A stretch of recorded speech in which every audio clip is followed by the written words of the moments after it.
Welcome everybody to this publishing for native speakers of English. This is the first section, and my name is Mei-Po from University of Illinois, Urbana-Champaign. So I'm the chair of the section, and also I co-organize this section. Actually, we have two, so don't keep staying if you can. There's a next section, and then I'll be chairing this section, and Padraig, who's my co-organizer of the section, will chair the next section. And actually, before we have this section, we already got a lot of interest emailing me and Eric saying that they cannot come for some other reasons, but they're actually really interested in what is coming out from this section. So they asked, they requested, quite a lot of requests to videotape this section. So this section will be videotaped just because. So, and then we will put it on the AAG website because many people are interested, in the sections and the issues to be discussed, even though they cannot come at this particular time.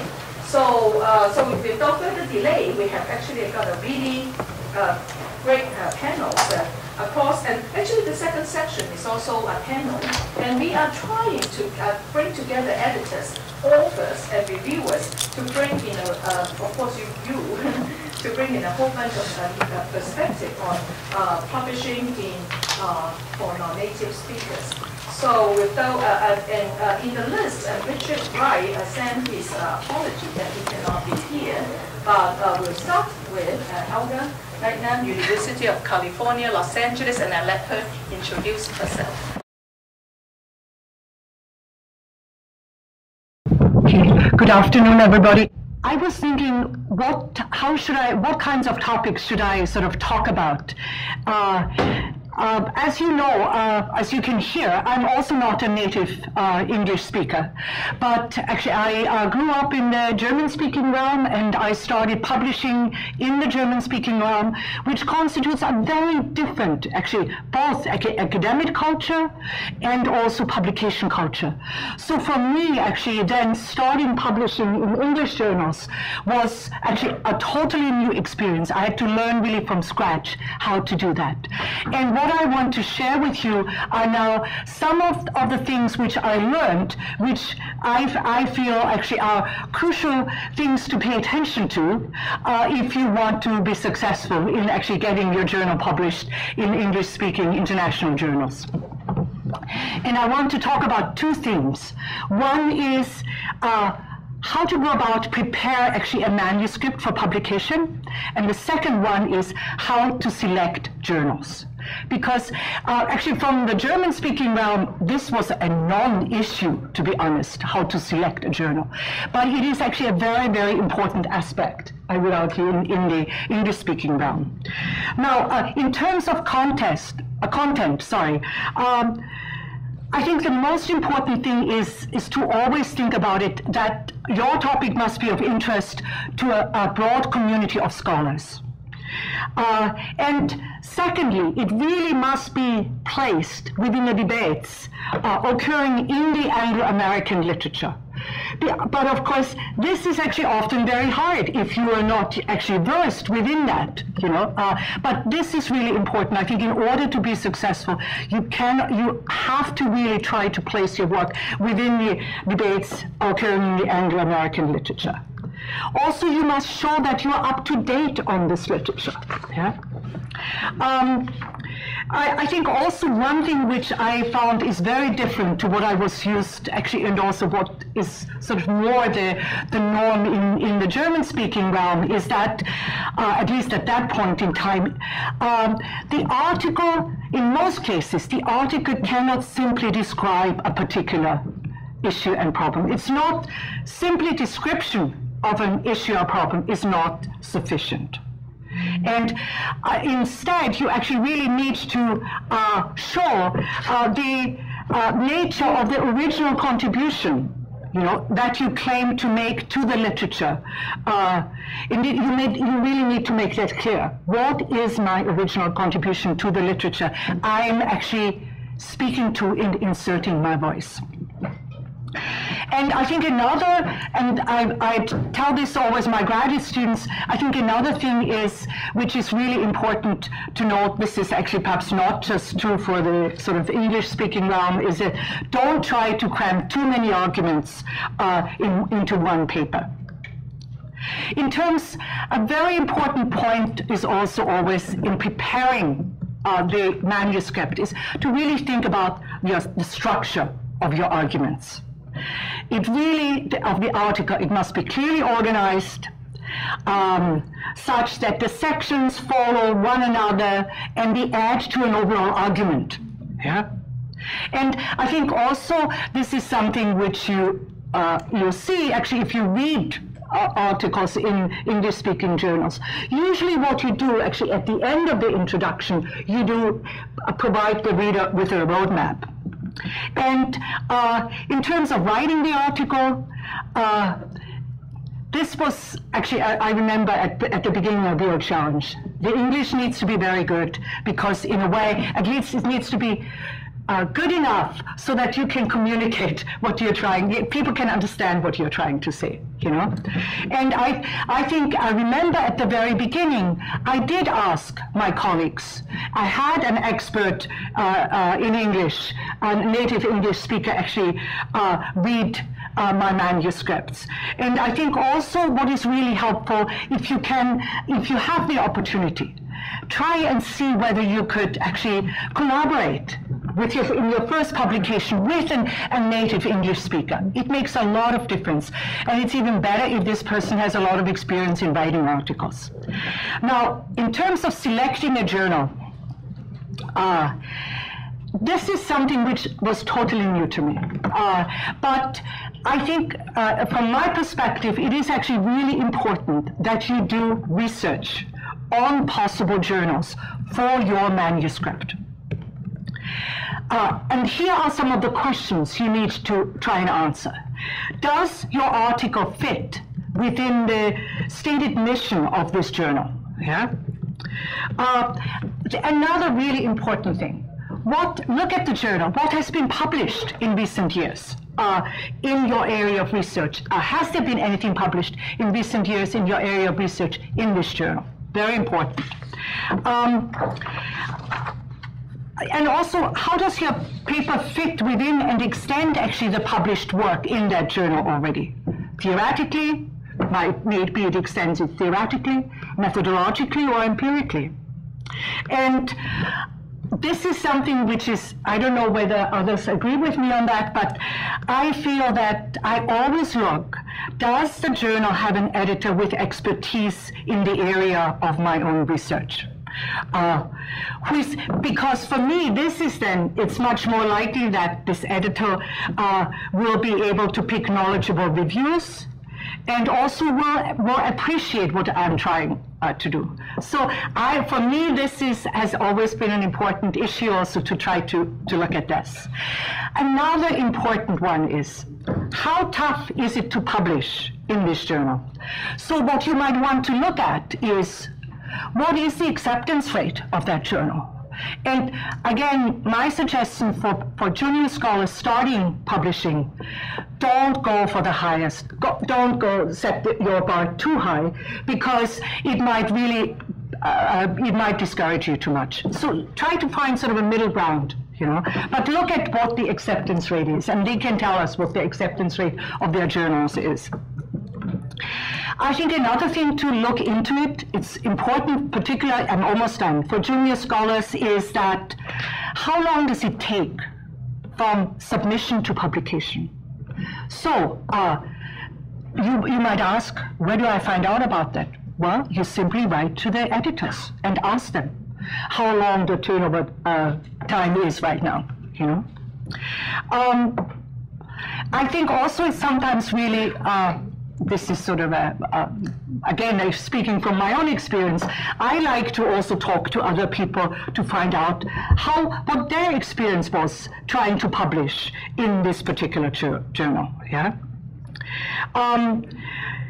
The other thing which often I find now, I'm also an editor, and what I've been finding recently is that there's something which some people who submit papers totally ignore, is actually length limitations. So please look, does your paper fit within the guidelines of the journal's length limitations? And I don't know, in most cases now it's between 9,000 and 10,000 words. There are also shorter essays, but this is really important to look also at the permitted length. Otherwise, basically what often happens is you just get it rejected outright. And I think this is not worth it to go, sort of put yourself through this experience of having a paper rejected. And I just wanted to say one thing. I really hope that this will be a conversation, that people really, you will also share with us any kind of your experiences which you'd like to share and you'd like to get some feedback on. And I hope we can do this after the presentations. Thank you, Helga. You're welcome. It's a very useful, this is a very useful comment, and I think Helga has been speaking from the point of her as an editor, but also authors and reviewers, but most importantly, she's a great mentor for her students. So when it's time to start to publish, I think that you can continue the conversation with Helga. I think it's very useful. And I forgot to mention that I'm also an editor. The annals of the AAG and our publisher actually is here. So if you want to know more, and then we are all very happy to talk to you. And I think that one thing that is very helpful is that actually to contact the editor if you're interested in all kinds of questions like the link. The link, of course, is in the guidelines, but well, for example, the annals do not have to when we have more space, and we allow for longer, longer papers. So if you have a really long paper, then maybe you can think about it. But in general, I think trying to keep your argument short is a good thing. So we have a whole bunch of expertise, not just the annals, but also PG and others, but next I think that we'll give it to Bing Xu from Tsinghua University, one of the Ivy Leagues in China. So from that part of the world, I think that they have a lot of, obviously requirement for publishing. So I let her speak for her experience. My name is Bing Xu, as Mei-Po introduced, and thank you for coming today. I would like to share some of experiences in publishing and how to, first topic actually on myself is how to help students to publish. And then the second topic is, to how to publish at the same time to play role as a mom, as a wife, and also as a teacher. So how to balance the time. Going to the first topic and how to help students to publish. I think in particular, comparing the language differences, because I grew up as, in a Chinese environment, and I studied abroad since I graduated from my college. So I stayed here for about 13 to 15 years, and then I went back home and teaching at Tsinghua University since 2008. From my experiences, when you write an article, and particularly with students, and the first thing that we need to focus on is to focus structure of the article, of the manuscript, because the structure-wise, comparing the language difference, comparing to Chinese language, actually it remains the same. It still needs a title, an abstract, introduction, data and methods and results and conclusions or summary or references. So the structure is the same. So if a student can write a paper, just let them know the structure, and then they will follow the structure and basically doing the similar thing. So structure-wise, it's the same. But from the logic also, actually, I think it should be the same as well. For example, you have an article or a manuscript prepared, you have findings or conclusions. So you need to have a statement with evidences showing or proving or to support your findings and conclusions. So that's basic. The logic flow has to be clear. You have statement, then you have evidence supporting those conclusions using evidence. So I think the logic also should remain the same, comparing Chinese language with English language. The third, I think you need to focus on description of your manuscript. And I think this may vary from one student to another, also from one culture to another, from one language to another. And as you know, in scientific or technical writing, I think they remain, you know, easier or less critical or less language oriented comparing to some arts or culture or social sciences. So I think we should keep our strengths if we have, you know, physical science background. So it's easier to describe and remain the sentences simple as possible, as you know the other two pointed out. So I think the description may vary from one to another, and for social science, art, literature, or culture might be very different from language to language.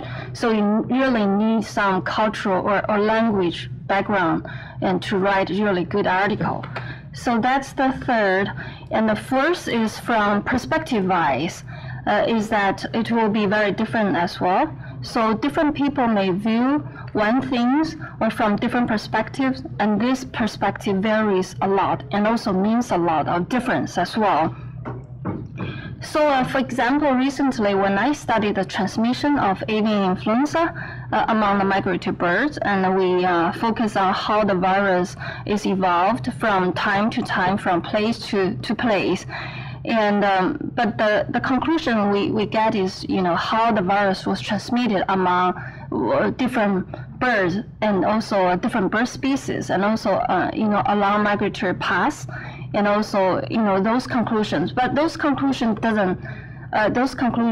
do not seem novel, because from your own knowledge is follow common sense. Is the virus may follow the migratory paths, and they, you know, the conclusion, it does not seem so striking. But you know, just some time ago, a few months ago, when I read articles from the other scholars, I realized one can view this same thing from different perspective. You know, the topic that the other scholar have on the journal, he published that article in Ecology Letters, and the title something related to migratory path and distance are barriers for avian influenza transmission. So from totally, I think it's same thing, but just opposite side of perspective, you conclude these are, you know, some are barriers. And I think this conclusion is very striking. And comparing to ours, you know, we just follow the positive aspect of this, how the virus was evolved, and how, you know, distance play roles, and the closer the virus, the more similar the virus, or the further away, and then the dissimilar the virus was. So basically, but their, I think, statement is very striking. So some of the scholars write articles in a very charismatic way, and in a very, I think, attractive way that to present themselves. So we need to learn this, and I myself, I think, need to learn a lot in the path forward. So that's an example, is that so the perspective or the viewpoint matters. So how do you see or how do you view your research, from which particular perspective they actually could derive totally, it's same conclusion, but totally different opposite ways or perspective. So I think this perspective-wise is very different. And how to help students to publish from, as a professor, from practical point of view is, I think the first, for the problems, that the structure might be easier, and the logic also has to, the statement has to be focused. So the logic has to be clear so that you can submit that journal or that article to a particular journal. And description-wise, I think as a professor, and you can hire or editing company to do this for some editing work. So I think that's a good way of publishing and help the students as well. And also for the last one, for the perspective or viewpoint, I think the professor or the student need to work together to improve or elevate your article and to a higher level. So I think this one needs a solid foundation of doing research and writing, so that you can elevate your work from, you know, one perspective to another, and to elevate your work to publish higher impact journals.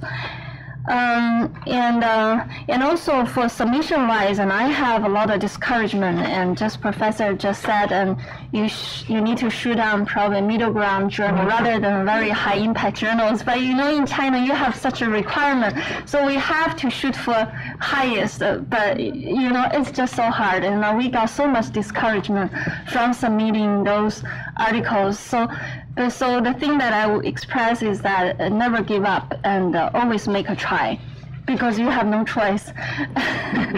So you from higher impact, highest, and then to higher, and then to middle, and then to, okay, thank you. And also I have a colleague who had experience of submitting to 8 different journals. And eventually they got published in actually PNAS. I'm not sure how many 8 journals you can find higher than PNAS, but you know, that's the way that a lot of people do, so you have to try. And also I myself have experiences of, you know, submitting to at least 4 or 5 different journals still pending there. And also for some of articles, we may have revised 4 or 5 times. You couldn't believe how many reviewers, and the response letter can be much more than the length of the paper. And I think it's about 50 pages once. So I think it's very difficult. So for everybody it's the same. So you have to always make a try and never give up. So that's the first topic that I would like to talk. And the second is second is how to publish at the same time maintaining a status as a mom. And actually my daughter is sitting there playing games. So how to balance time between your own sleeping and taking care of the kids and advising students, and also sometimes taking care of husbands' particular feelings. So you know, it's always a balance of time and energy, and sometimes you have to prioritize your tasks. And I always have a long-range time plan and also short-term plan, like for the whole weekend, what I'm going to do and what's my focus. So you have to stay focused. Sometimes, you know, in the past 6 years when I went back home, I felt that I'm messing up everything, and every day I'm so busy and without achieving anything, and always like this. So sometimes you still have to stay cool and stay focused and stay calm. And so that's the thing I would like to say, is that be yourself, follow your own heart. Although you have to try a lot, but still you have to follow your own heart and be yourself. So that's what I comment on the second topic. Thank you. That's this section 2. I think that in order to balance, maybe your husband should also be here. Yes. Okay, well, great points. And Weidong from the Chinese Academy of Sciences, also here, may be given a different perspective. And Weidong obviously has been, working on the AAG International Encyclopedia. Okay, it's a great pleasure for me to join this panel session, and I think we should thank Mei-Po and Eric for organizing this session, because it's just in time. You know, on the one hand, many journals, English journals, are receiving increasing number of submissions from non-native speakers. Right, we got a lot to review, and on the other hand, you know, in increasing number of countries, scholars got pressures on publishing in English. It's very interesting, you know, in these days. So especially in China, scholars are, required to publish in SCA or SSA index paper, journals. So, and I think this is a good opportunity for us to talk about the publishing issues. But before going ahead, I would like to say a few words about the non-native speakers. Yesterday, I discussed it with Harry. So it's quite different, you know. Helga, you said you are a non-native speaker. Yes. And Xubing, you said you are native speaker, but you stay in the US for many years. Yes. And has got used to the language environment, speak very fluent and write very colloquially. But I would like to say non-native speakers are not your guests. We also have to start. We started just at Yeah, I the know. same level. I know. Actually, At the same for me, for many of students or colleagues here who are not living in the U.S., UK, Anglophone countries, we are really non-native speakers. Mei-Po, you are non-native, but yeah. So how we define non-native speakers? I would say that we define non-native speakers as those who are not living in Anglophone countries, but include those, native speakers who are living in China or in other countries other than their home country. So it's quite different because you are already in this country in the English environment for many years, and I don't see any difference between you and native speakers, right? Oh, no. Really? You have no idea. Okay. You have no clue.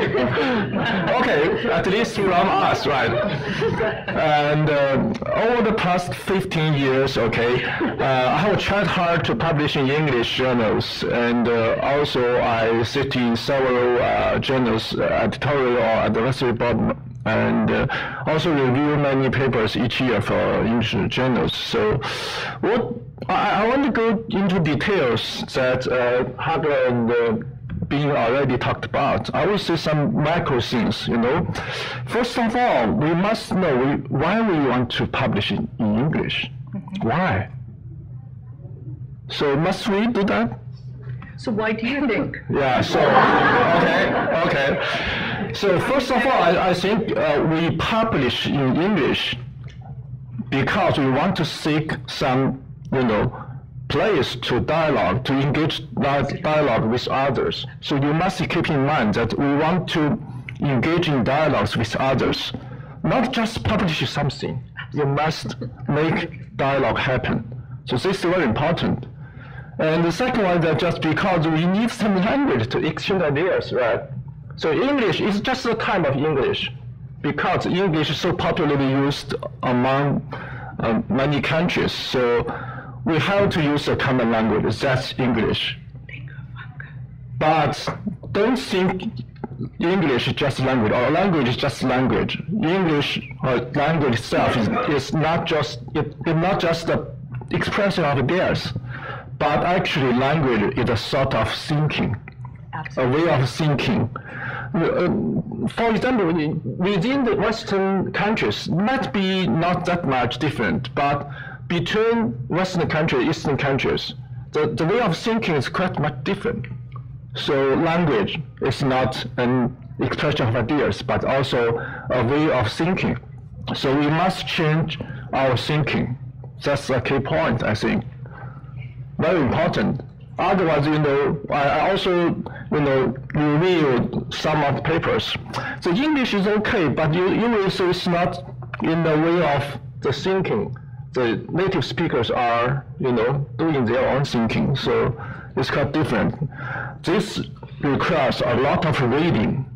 From my experience, when I did my PhD thesis in Untitled U, I usually read a lot, Without reading, you could never get into the way of thinking. So very important. So read enough and then write your paper. Otherwise, you can just express your own idea. You won't be able to get engaged with others, right? So I think read enough first. This is my first point. And my second point actually is I do think that our discipline has some, how to say, it's an internal barrier to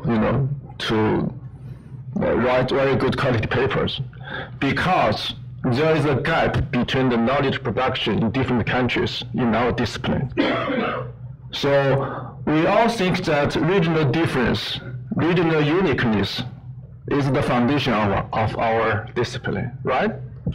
Geographers study the regional difference, regional uniqueness. And then we also want to have some common knowledge. So uniqueness and common knowledge, they're not always come with each other, right? So I think this may be the the very controversial part of our discipline. So we used to, study one area, and we invent many notions, concepts that are embedded in local, social, institutional, cultural settings. So it's very difficult for many of the non-native, it's very hard to use the term non-native speakers, okay? Non-American, non-Anglo speakers. So, for example, untreated interdependency. Can you understand that without the local settings? No, it's very hard. So, this is why some of the papers submitted to journals, they can write very detailed local facts, but they cannot dialogue with each other. So just because the concept, the notions are situated. Yesterday, I think Eric's talked about the situated knowledge production. So that's why we need some. In the blueprint to progress in human geography several years ago, where's the bridge? I talk about the term. Geography does not have a very precise concept. Usually the concept is locally situated. So it's very hard for people to understand each other theoretically, not the fact itself. So this is our probably it's the internal barrier of our discipline to engage dialogue with each other. So I won't go into the other details, but I would say that let's try to hard to to develop a common platform for dialogues, for exchange of ideas, and to build more common knowledge. This is very important. Otherwise, the discipline, won't grow very fast, very well, and into a solid discipline. Thank you.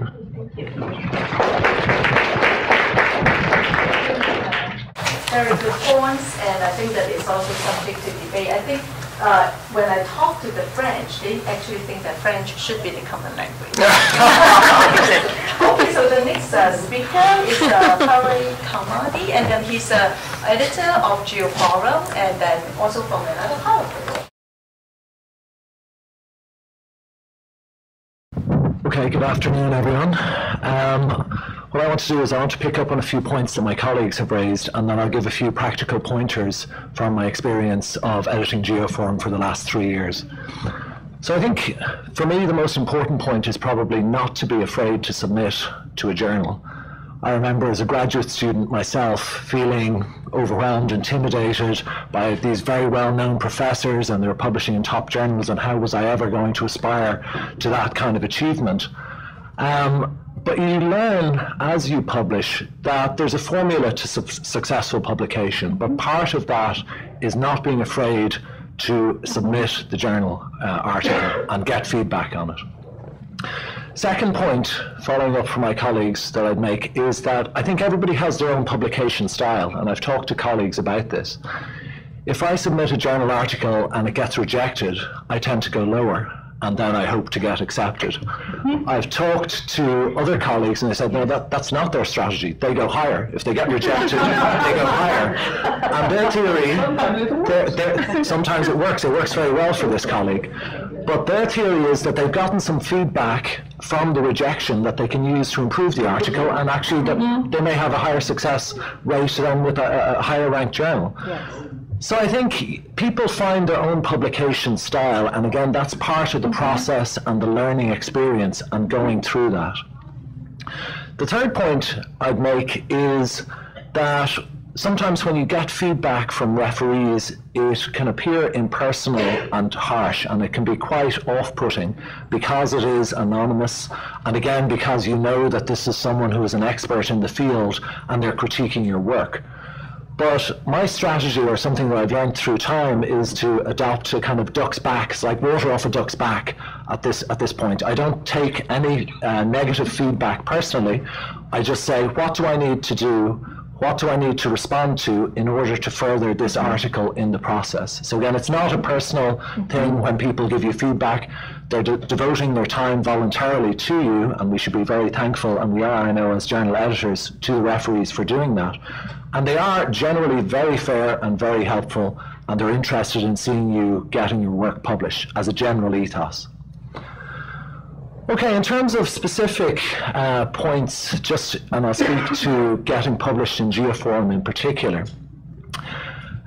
Sometimes there are workshops available like this one, but also maybe in your home countries if you're not from the US, about how to get published in English language journals. So take advantage of those opportunities, keep an eye out for them.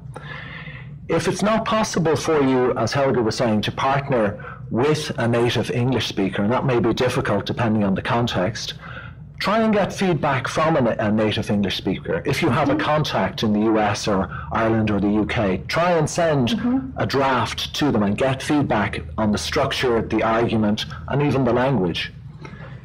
You might consider using a language editor in advance of submission. That can be helpful as well. And for me, what I've seen in terms of the non-native language submissions that we get in Geoforum is the quality of the English doesn't have to be perfect on submission.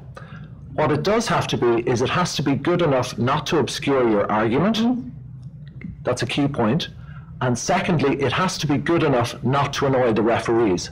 Yes. We're a little bit more tolerant as editors, but some referees can have a kind of allergic reaction if they feel that if you have not, they feel disrespected that this person has not put the effort in to get proper language editing support or feedback before submission. So it doesn't have to be perfect, and people will realize that, you know, you're probably a non-native English speaker, but the argument has to be clear, and the language can't obscure that.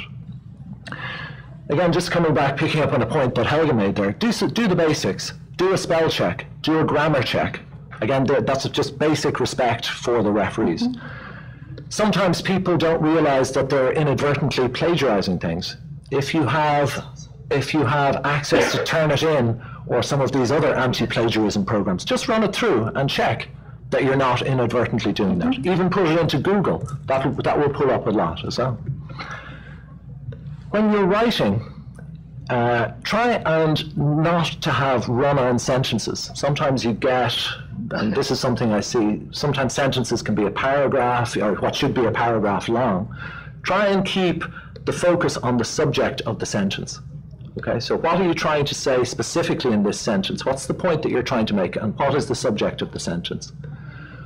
One way to maybe do that is to use the active voice rather than the passive voice.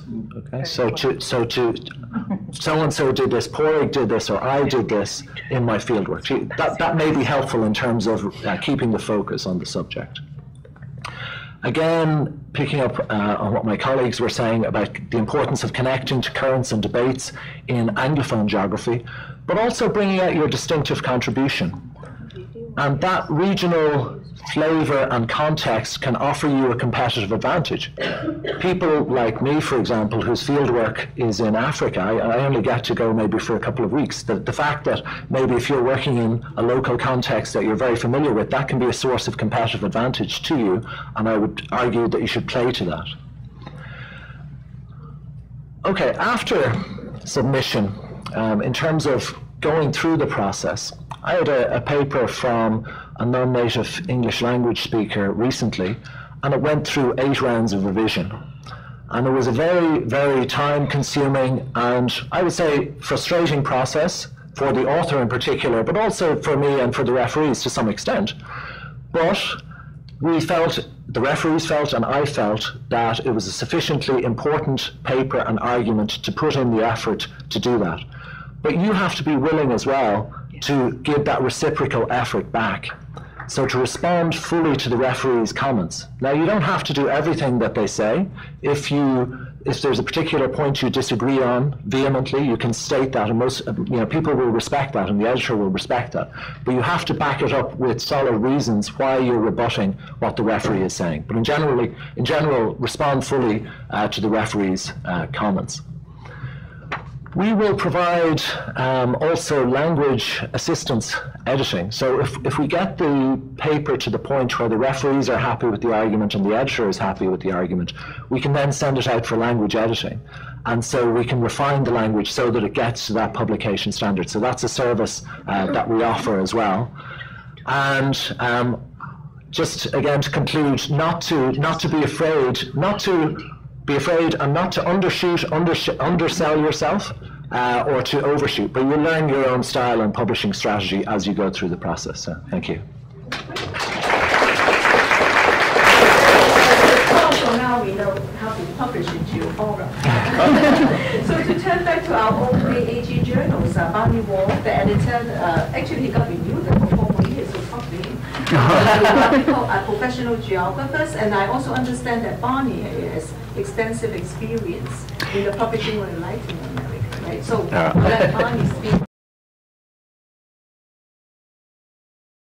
Thank you, Mei-Po. Yes, I'm the editor of the Professional Geographer and co-editor of the journal Growth and Change, which is more concerned with regional development. And in both journals, the number of submissions from non-English speakers has been growing, particularly from China. It's become a substantial contribution to the field here. And I want to begin by noting that I think, like most editors, I welcome these contributions. There's so much the Anglophone geography world can learn from non-native English speakers, right? They come from different philosophical traditions. They have access to data and experience in field sites that many Americans or Brits don't have access to. Just parenthetically, there are many kinds of English. I have difficulty at times following Brits, but if they just learn proper English, should be anyway. Nonetheless, the papers that are submitted by non-English speakers tend to face a series of obstacles and tend to face disproportionately high rates of rejection. And I want to kind of sketch out 4 major issues today that I've had to deal with in this regard. Now, one of the disadvantages of coming later in the sequence is that many of these points have already been made by other people, right? The first of these is language, but I want to, and I know many people have talked about this, but I want to come at it in a slightly different way. Language is not speech. Speech is what you hear reaching your ears, right? Language is the architecture of thought. It's how we create and share meaning, right? It's also an obstacle to meaning. And language involves a whole host of cultural assumptions that we often pick up in early childhood and internalize so deeply we don't even know that they are assumptions. And I know how difficult it is to communicate in another language. I had to teach a class once in Spanish, and it almost drove me to suicide because it was so intellectually challenging. So I have a great respect for people who master another language well, right? That said, language is not, writing is not like talking. Written English tends to be more formal than spoken English. It has a bigger vocabulary. So even people who learn how to speak English well, it's not the same as learning to write English well, right? And many of the papers I get have garbled syntax, or the grammar is kind of fouled up. And as you made the point, many reviewers kind of take this as a sign of incompetence. Even if the content is good, they have difficulty deciphering that because of the language. It creates this kind of impression that the paper is not well done. So have the paper read by somebody who is fluent in English, best of all a native speaker, but it doesn't have to be perfect, but it does have to be sufficiently well done that it doesn't take a huge amount of effort for English speakers to decipher it. The second point I'd like to raise concerns theory. Right?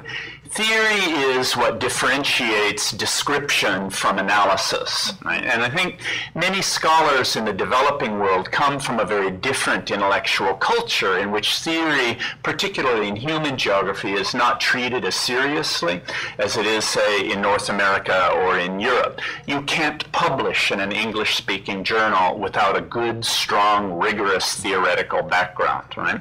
And I say that because many of the papers that I see that are submitted by non-English speakers are empirically very rich or methodologically very strong, but they're theoretically or conceptually kind of weak, right? And that's kind of an Achilles heel for many of these kinds of papers. I think Asian social science in general tends to be much more empirical than, say, Anglophone geography tends to be.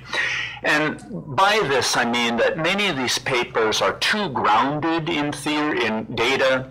They're not sufficiently abstract. They don't give a sense of the lessons to be drawn from a particular case study, the generalizations, the implications that can be taken away and used in other contexts there. So a paper needs to show not only how it draws from theory, but how it contributes to theory. And I think the summary or conclusions of a paper is a good place to make that point very clear, right? This is the value added of this paper. This is what it is contributing to our understanding. This is how it is filling a void or contributing to a debate or moving our understanding forward of a particular topic, right? My third point is that many of the papers from non-English speakers don't engage with the literature sufficiently. They often are undercited, right? Particularly citations of English articles, right? Or their citations are often out of date. If your literature review is mostly papers that are 10 years old, for example, it creates the impression you don't know what's going on in the current kind of moment, right? So the literature review has to be up to date there, right? And you have to show how your paper is helping that literature to expand our understanding of something, right? Finally, this is a touchy subject to raise, but there's a question of ethics in publishing. Now and then I come across papers that are plagiarized or occasionally self-plagiarized. Every single case that I've encountered in the last several years has been from a non-English speaking author. Some people come from different institutional and cultural environments where there's a different sense of intellectual property rights, for example. But it's not that difficult to catch plagiarism, actually, not only through programs that are designed to catch it, but when you come across a paper that's badly written and then suddenly there's a few paragraphs that are beautiful, it creates red flags, right? One becomes very alerted to the possibility that this wasn't written by the author. So I think this is more an issue that junior scholars and students tend to kind of deal with, senior scholars less so. So I'll stop on that point. Okay, great. Many good points, and we can have more discussion. Last but not least, Tim Schwanen from the University of Oxford, and he's editor-in-chief for the Journal of Transport Geography. And then I'll let him talk about his experience. And you classify yourself as a non-native speaker. Yes, I would. Okay. Thank you, Mei-Po, and thank you to all the other panelists for already making all the points that I wanted to make. I would consider myself a non-native speaker, as I'm Dutch, and working in the institution that publishes the most authoritative standard regarding the English language, namely the Oxford English Dictionary. And in that context, I'm quite aware and quite sensitive to issues of language. And I think in my role as editor of Journal of Transport Geography, language is a significant issue because we're a very international journal. I think most of the papers that we publish are by native English speakers, i.e. people from the US, the UK, Australia, New Zealand. But we, like other journals, have seen a significant growth of people with a background in Chinese languages, and maybe different from other journals, also Spanish and French languages, to a lesser extent also German, Germanic languages, that would include Dutch and the Scandinavian languages. And I think when we encounter issues with regard to language, they are more likely to encounter people who have a background in Chinese languages or in Spanish to a lesser extent, French languages. I think what I want to do is sort of talk specifically about language and how and the perspective of the editor and how I sort of deal with these kinds of issues, recognizing that what I do may be quite different from what other editors do, but I think it's still useful for you as potential contributors to the journal to know how at least I as an editor sort of negotiate the multiple roles, because as an editor, you sort of have to negotiate a number of different interests. You want to publish as much as you can of research from people from all over the world, and I think particularly when we're talking about transport, it is very important, because the most interesting things with regard to transport and mobility are not happening in the US or the UK, they're happening in the global south, they're happening in China, they're happening in Latin America, Africa. So I want all of that to be part of the knowledge base that is transport geography. At the same time, I also have to take care of the desires, the preferences, the perspectives of my reviewers, and it has been said already, some of them can be really picky, and they can actually, because of issues of language, reject a paper that if it had been written in a different way, they would have looked at it much more favorably. So when I think what needs to be done is, I think if you first submit your manuscript, you have to make sure that it's written in correct English. So the grammar, the spelling, that needs to be in place. And I think making use of some form of language editing might be useful there. With our journal, if we get manuscripts, I screen all the manuscripts.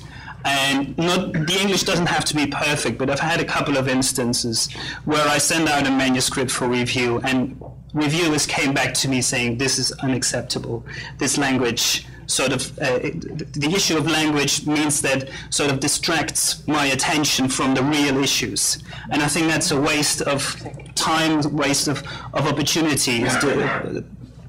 Especially also because, I mean, reviewer time is something valuable. It's a scarce resource that shouldn't be wasted. So I think it's important that those manuscripts are sort of screened, taken out, and I would then send them back to the author asking for some form of revision, and then asking them to resubmit it to make sure that the language is okay.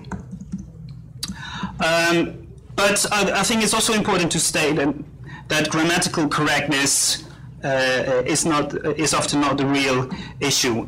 What I think is much more trickier is that when the language has been corrected and the manuscript is good English, there may still be all kinds of issues with regards to terms and concepts that are being used, with authors from a non-English background not being aware of all the sensitivities of particular terms, and sometimes also of the historical, the loadedness of particular terms.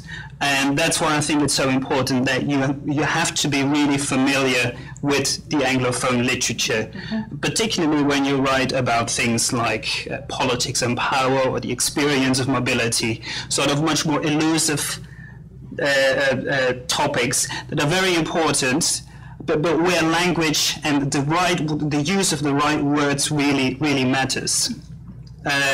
Those are difficult issues to deal with through language editing, and this is where I think it's very important to somehow partner up with a native speaker, like Helga was saying, preferably by writing together with a native speaker, or if that's not possible, to somehow find a mentor who is able to help you in terms of before you submit. And the final issue I would like to raise, sort of has been said before already, that language often is a proxy for all kinds of other differences in processes.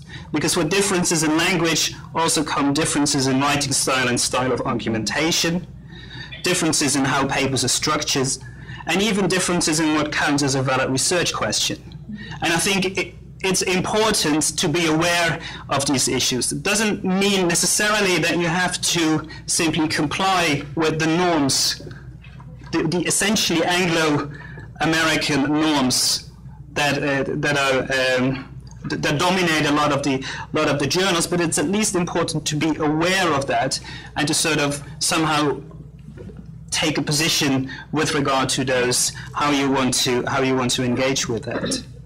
As editor, we are often quite sympathetic to people who take a slightly different perspective. And I'm, for instance, very sympathetic to people who want to structure a paper in a different way. It doesn't have to be all in this sort of the standard model. And there is room for argumentation in that regard. At the same time, though, I think what we and probably all journals would ask for is that you engage with the literature and that there is an element, a link with theory as well, because a lot of the work, a lot of the empirical work is very valuable, but what remains in sort of the wider accumulation of academic knowledge is sort of the broader implications that you draw from that specific piece of empirical work. So simply writing up a case study is often not enough, and that is a thing that will be criticized by reviewers and editors alike, because I think all of us are looking for something that can be taken up into wider study and subsequent research by others. I think I'll leave it with that. Thank you. Great.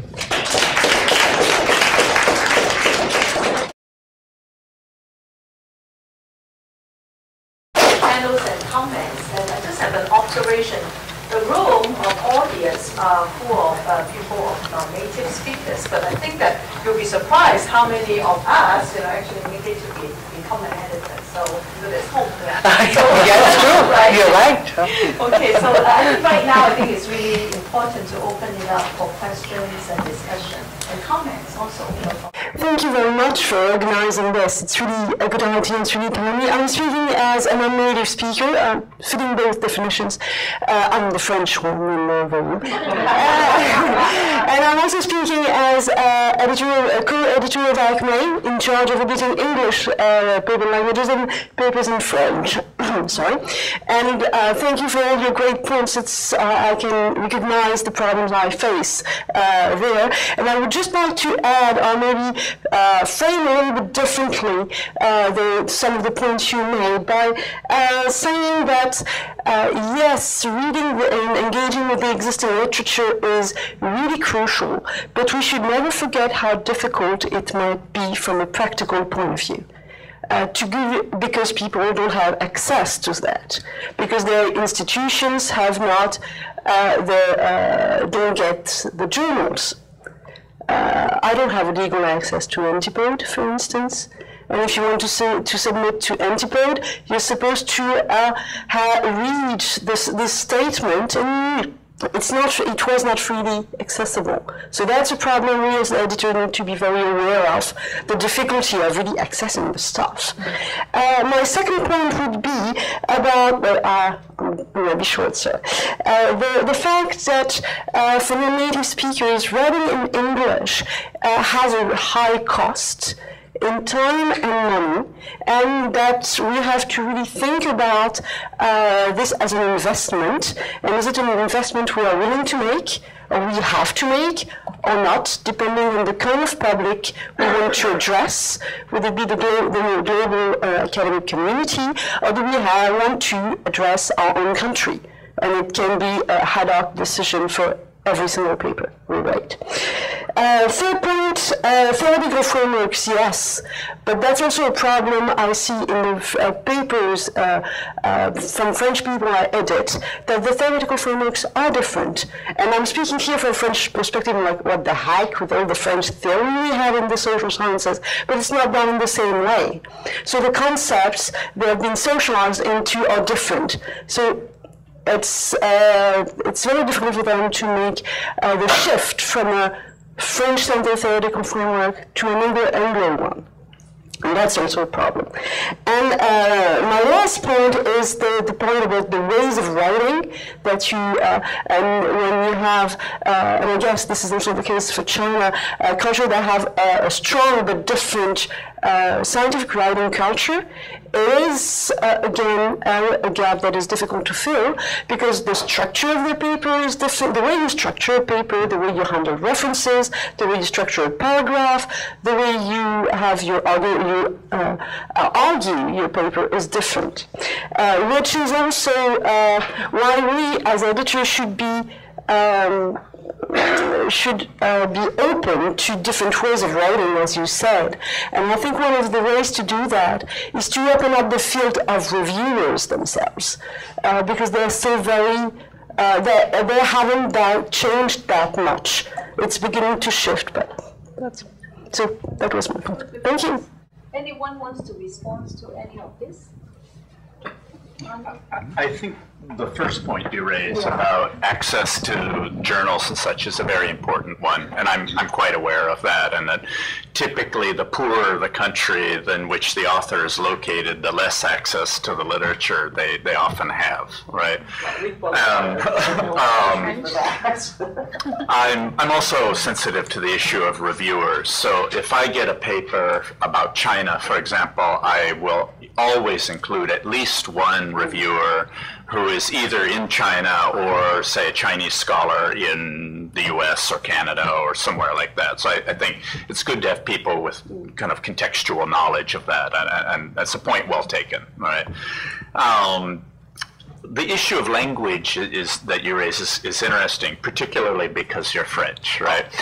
Because the French write in a very different way than Anglophone writers write.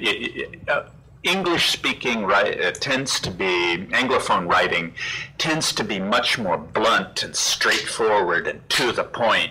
And the French tend to kind of meander around, say all sorts of things, and it seeps in from the edges, which is fine in some ways. It just, from my perspective, it takes them forever to get to the point, right? I don't know. I think it's because it's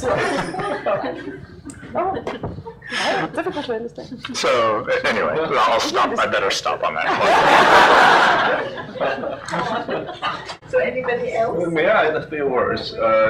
Given the difficulties of publishing in English, I very much agree with Helga's suggestion that for junior scholar or student, it's better to find some collaborators from native speakers. So, but how to make this happen? Yeah. Last year, I made a suggestion to Regional Studies Association, Sally Hardy. I told her, why not to establish an online platform for non-native speakers to look for collaborators. So, this could be something the AAG picks up. Yeah, so why not set up such a platform at AAG? Okay, so I think it's a good point. Of course, AAG, we need to get back to the AAG, but I think for these two sections, we really want to look for some concrete suggestions that we can do, not just the AAG, obviously, journals and authors can use. So what do people think about this? And online facilities, maybe at the AAG or maybe somewhere else to facilitate, collaborations. Or at least facilitate people who are willing to give input into a manuscript to help clean up the English, right? And just do it as a professional obligation, But also actually really encourage advisors to really publish with their students, So, hi, and thank you very much for giving insights into your thoughts. I'm a PhD student, and I publish papers in German, English, and French. Wow. And I'm also very good. A reviewer for English-speaking journals. And in my recent submitted paper, I referred to some really good French articles, which unfortunately weren't available in other languages. But then I got the feedback from the reviewers to cite other, in my opinion, not as good articles written in English. So, and I think the preference of English over other languages, which sometimes feels like a fetishization of English, can get really problematic. And so my question is, what's your advice then? Change the reference or ignoring the reviewer's comments? or a mixture? Okay. Now I really regret I opened up that French. So anybody, who wants to respond? I think in that case you should say that you stick with the original reference because you think it's a superior reference to the one that is recommended by the reviewer. Or if he doesn't give any. But what if he doesn't know actually the reference which is suggested by the editor? Well, you can always look it up. Yeah, yes. And then obviously you would have to look it up, but yes. I wouldn't say that you would have to change it. And I think that is also where an editor should come in and say, okay, if the author thinks that this is the best reference in this place, then that is the way it should be. Mm-hmm. I think I would just add one more thing, and this is, I think I would actually suggest against just ignoring it. Yes. But you have to. This is one of the most important things. If you get your reviewer report, you really have to religiously respond to every single, actually, comment which is made by the reviewers. You might disagree with the reviewer, and I think it's totally okay. But if you disagree, you can't just say, I disagree, but you must justify why you are not actually following the suggestion, you know? So I think that's the only thing. I think it's totally okay to disagree, but you need to justify it. I would elaborate on that. Yeah, okay, good. Even if you do agree, and especially if you don't, you should send the editor with the revised copy a point-by-point really, so discussion important. about what have you changed Yes. in response to those comments. Yes. Right. I think actually if I could add one other thing is, I don't know, but perhaps some of you will have already experienced this, but I remember, and also experiencing with students, it sometimes can be so devastating when you get your reviews back, and especially a negative review. And I think I always said to my graduate students, and also I said to myself when I get it, okay, let it sink in. You know, I get it. You get mad, you get frustrated, angry, sad, you run through all the emotions. Then just let it sit for a while and then read it again. And then you will see, actually, there are some really points. There are some good points here. There's really something in it which I can use to improve my paper. But it's so important to first actually really let the emotions mature and let it all out, and then actually really go back to it and really work through it. Yeah, great point. My recommendation would be to put it down for a week before you look at it. Yes, it's really important. Because I mean, it can be a really good learning experience. I think we have a question here and then there. Yeah. Well, I saw you, but I think she was first. Yeah, my name is Chen Zhang. I'm from Beijing Transportation University and currently assistant professor. From this year, it's my first year to teaching class and also have my own students. So I have one comment and one question. The first is probably the language not lies in English but in Chinese. When I teaching them a class about how to write articles or journals in Mandarin, I found that even as a case study, it has not very good enough synthesize and relate. I mean, they have literatures in the front talking about the series and the contribution, but at the last, when the discussion and conclusion part, they are really very detailed and forgot what I said before. You just describe the case, how the time change, spatial change, and forgot to synthesize and relate to the literature before. So probably it's one of my comments. And I also have one of the questions. When you mentioned about, many of you mentioned about the literature had to be updated in English-speaking country.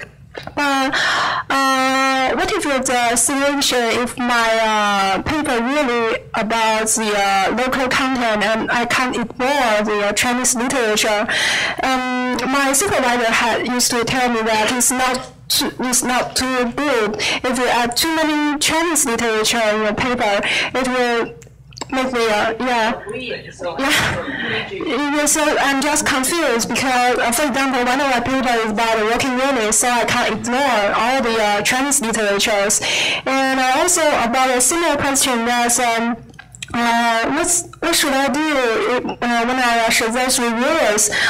Some people say you can really suggest reviewer very close to your research field, but some people will say that you maybe have totally opposite view to your article, so they may turn it down. So what's your this question? Let's Bing response first. Having said that.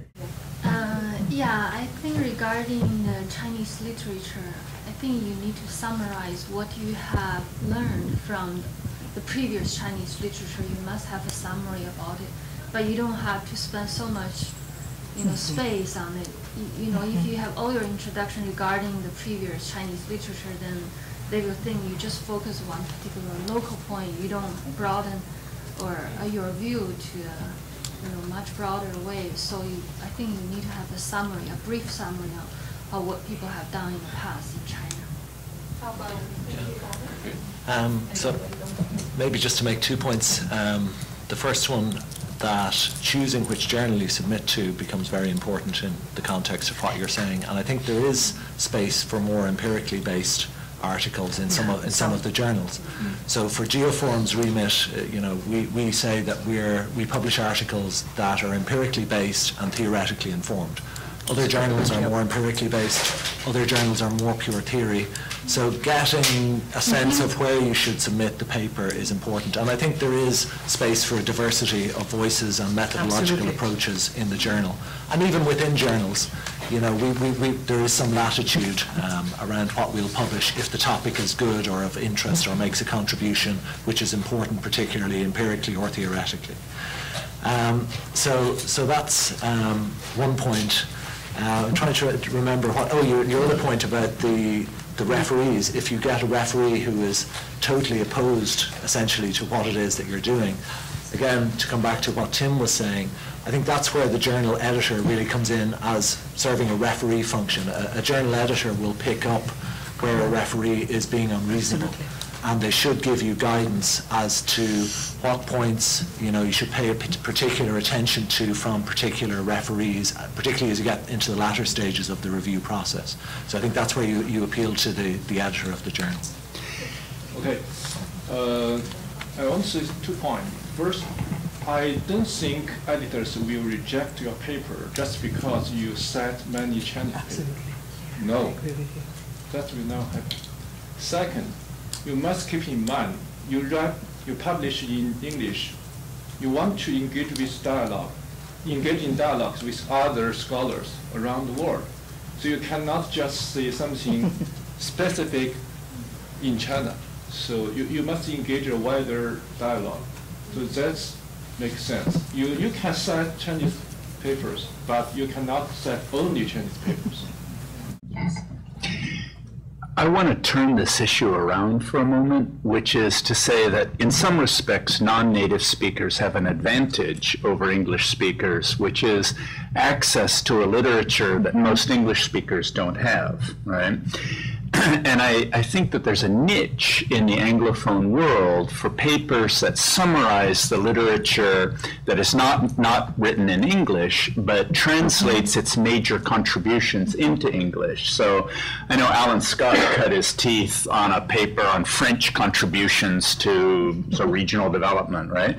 There's room for papers on what are the Chinese thinking about climate change, or what are the Latin Americans writing about global cities, or things like that, so long as it has some sort of conceptual or theoretical contribution to it, right? How does it add to our understanding? How does it resemble or differ from the Anglophone literature, right?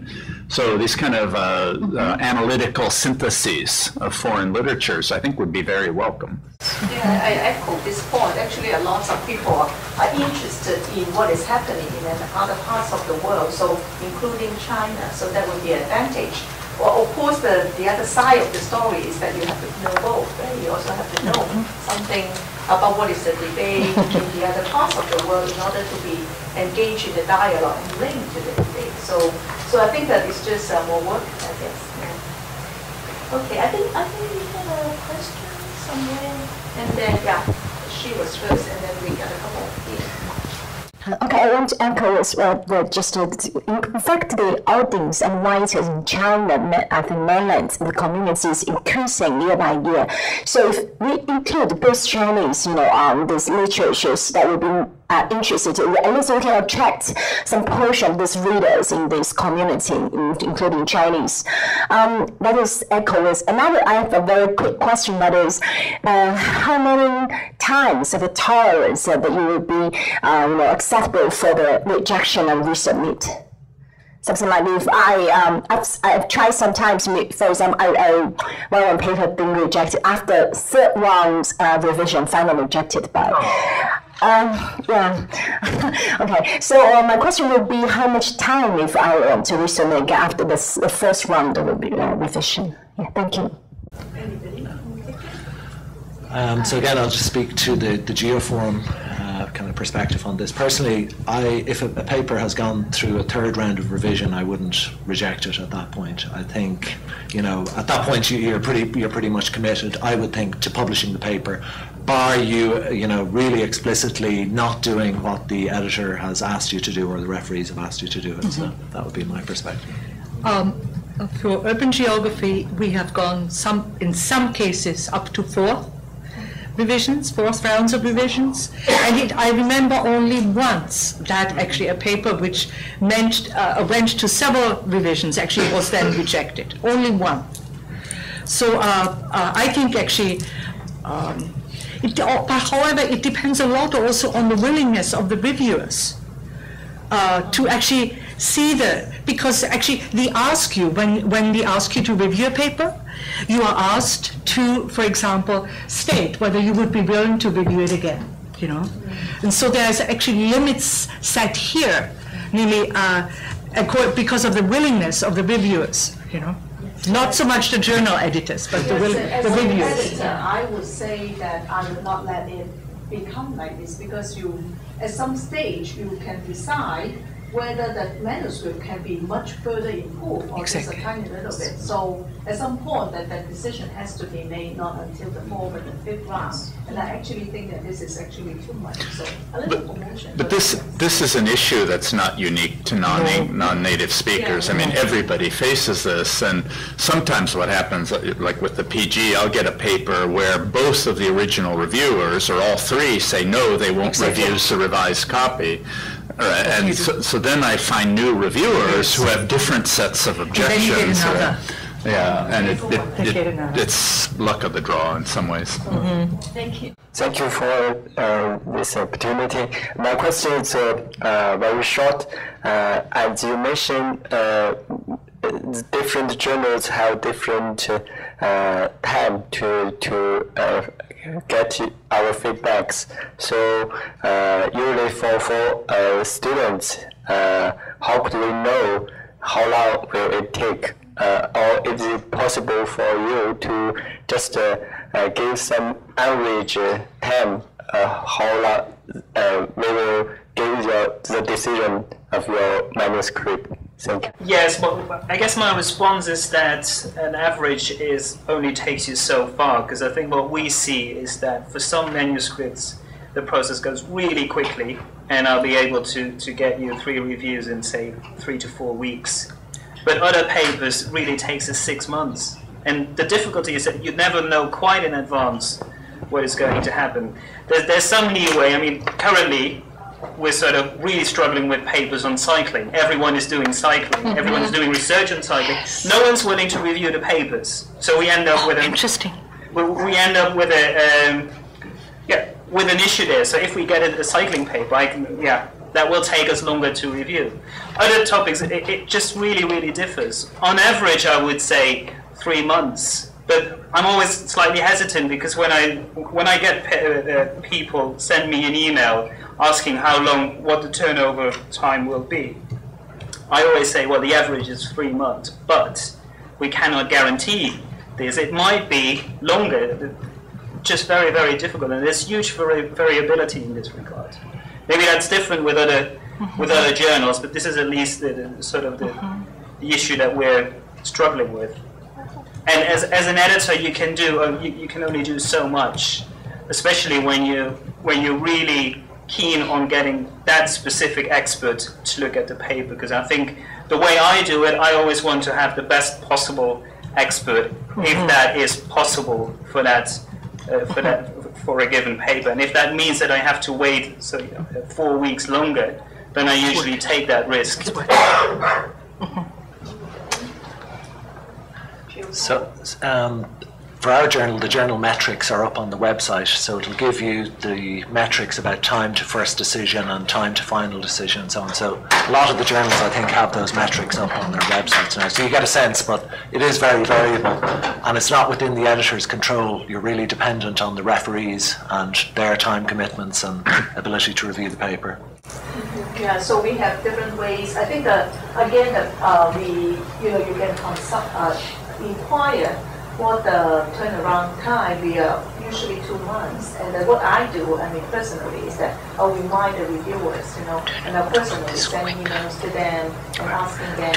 And of course, for some papers, and you'll ask more reviewers, thinking that some may actually not getting it. So if you get 8 reviews, I always tell my office, it's not because, that you have more to deal with, but maybe you have more to deal with, but it's only because your paper is so interesting that people want to review it, right? Because sometimes you send out 8 and you only get 3 back, right? 3 reviews back, and then the problem actually is when we have a paper that nobody wants to review. I'll come try it. I have a colleague, of annals, I think it's Richard Leitner. I can be wrong.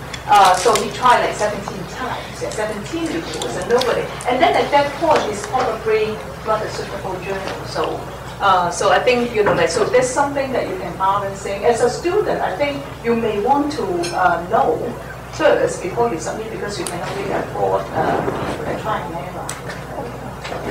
I actually hope to shift the focus a little bit from the individual non-native speakers' papers to a group of non-native speakers. So we just ended with a 2 wonderful sessions at the AAG. That we have a group of non-native speakers have a wonderful group of papers we now want to turn into a special issue. So just wondering if panelists here, I know Weidong actually personally produced several kinds of things, and other people too, that's what kind of suggestion you would give a group of young non-native speakers try to actually pursue a special issue in that sense. Thank you. So your question, I just want to repeat your question, is actually how a junior or young scholar, how to participate in a special issue or organize? Not to organize. Organize. To organize. So how do you do that? I guess you approach the editor. When you have a very good idea and a set of papers, I think the first thing I would do is to see, just like the panelists said, what is a suitable journal, and then you approach the editor and see. And the editor usually will bring it back to his or her editorial board for consultation, and then come to a conclusion. But I think that if you make the right decision, then usually it might work. So your question, I just want to repeat your question, is actually how a junior or young scholar, how to participate in a special issue or organize? Not to organize. Organize. To organize. So how do you do that? I guess you approach the editor. When you have a very good idea and a set of papers, I think the first thing I would do is to see, just like the panelists said, what is a suitable journal, and then you approach the editor and see. And the editor usually will bring it back to his or her editorial board for consultation, and then come to a conclusion. But I think that if you make the right decision, then usually it might work. I think one thing is different. I don't know. We have actually also Henry Young here, is an editor of Environment and Planning. He'll be speaking. Oh, he will be. Because I think the big question is, there are really, journals have at different points in time, different degrees of openness and also space for special issues. And I think this is a really important thing to find out. Is this journal currently actually has its space for special issues? So I know, for example, urban geography, we have only a limited number of issues per year, which we devote to that. How about PG? Well, the PG doesn't do special issues per Okay. se. That does focus sections, which are groups of papers around a particular topic. Good. when I took over the PG, we had a very serious publication backlog, right? A delay between acceptance and when it appeared. So I put in a moratorium on focus sections for a while as part of an attempt to reduce that backlog, right? There are some that have appeared, but they were commissioned long ago. In fact, there'll be one in the May issue coming out on diversity and geography, right? Now that, because they've increased the format of the PG and the number of pages, it's gone from 13 to 17 papers per issue. So that backlog is dropping very rapidly. So I'm going to probably start relaxing this moratorium later this year, right? But special issues or focus sections, they have to appeal to more than just a very narrow group of people. It's very important. Otherwise, it just, most people find them boring. I think maybe again it would be helpful to partner up with a native English speaker to help shape the proposal, or maybe to write one of the papers. The other thing I'd do is I would email the editor in advance of the proposal deadline. So we have 3 deadlines a year when we accept themed issue proposals. But if you're not sure if it's a good fit with the journal, I would just send a quick email to the editor of the journal you're thinking of sending it to, saying, this is what we're thinking for the special issue. Do you think it fits within the remit of the journal, and do you think it might be something that we should develop and could potentially be of interest for the journal? If I could just add to that, but Padraig alluded to this. I think it's really important to write a very well and pointed proposal, for what this is supposed to accomplish, this special issue. I think as a junior scholar, I would, maybe even think about to collaborate again with a more senior person to co-edit, because just because you probably don't have that many publishing experience to begin with, and to edit an issue and it's a lot of work. Demanding for you, and then it's also a way to learn how to do it. So if you can partner with a good person and who knows how to do it, I think there will be a very enriching experience. And I actually did one, recently, with a very junior scholar and in the International Journal of Geographic Information Science. It was a very good partnership, and we got a very, I think that the most paper, submitted to a special issue ever for that journal, and then I think the result was really, really good. The editor-in-chief is very happy, so I think that it may be a very good experience for you.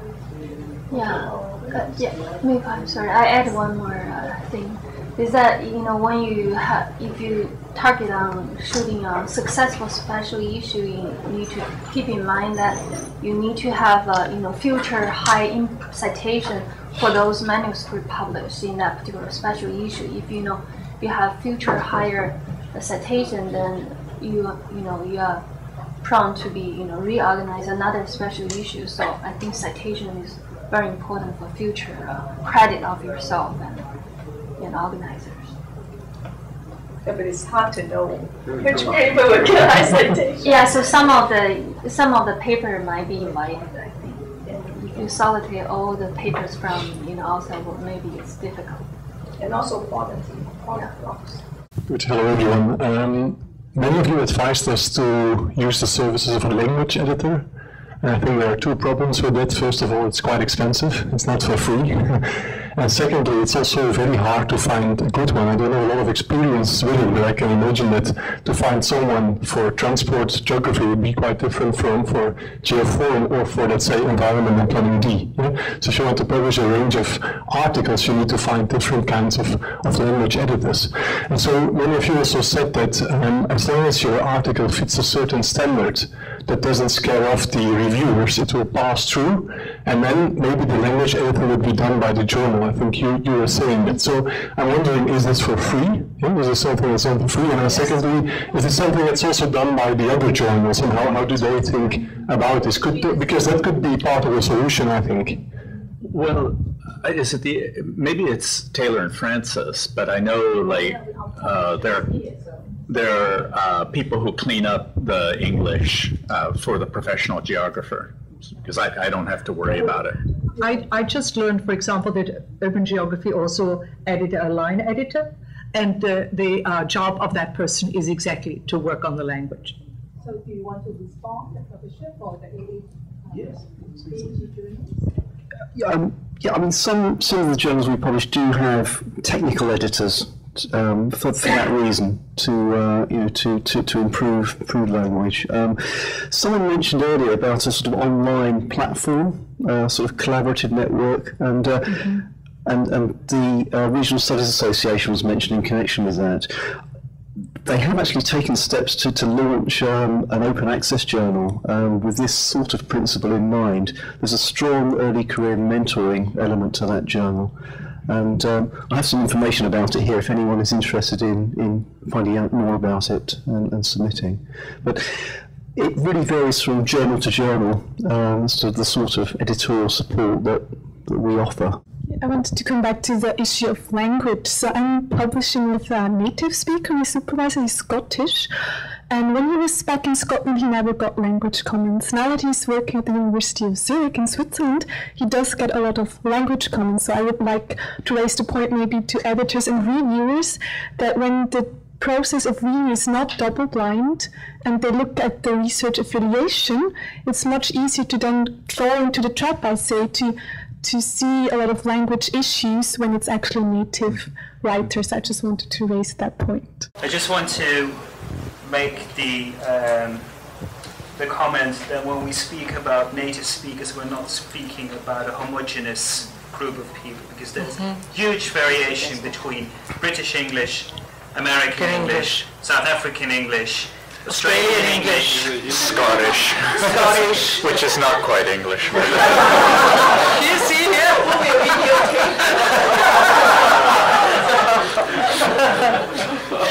But I think that's really an important point, because to my mind, American English is much more to the point. The British English is much, sometimes it's even more like French.